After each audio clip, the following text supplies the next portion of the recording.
जय जगन्नाथ फ्रेंड्स, आज आम सुखा ग्रीन मटर तरकारी बनवा से सुखा ग्रीन मटर एमती नहीं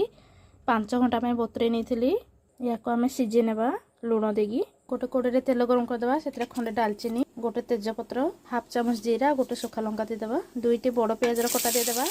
भाजी नेबा टिके गोटे चामच अदा रसुण पेस्ट देदेबा टिके कषि नेबा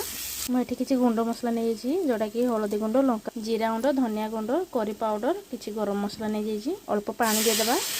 भल भाव कषि नेबा मसला को एथिरे 2टी टमाटो कटा देदेबा टमाटो सॉफ्ट भाव कषि नेबा ये तरकारी देदेबा लुण जोटा कि आम टमाटो सॉफ्ट भाव शीघ्र साहाय्य कर मसला हो गले सीझे मटर को पकईदेबा 3टी सीझा आलू को हाथ में खंड कर कहीं झोलटा टे बहलिया रही भल लगे या मिसई ना भल भाव आवश्यक अनुसार पानी देदेबा 10-12 मिनट फुटवा छाड़देबा देखो आम सुखा ग्रीन मटर तरकारी पूरा रेडी। जय Jagannath, thank you for watching.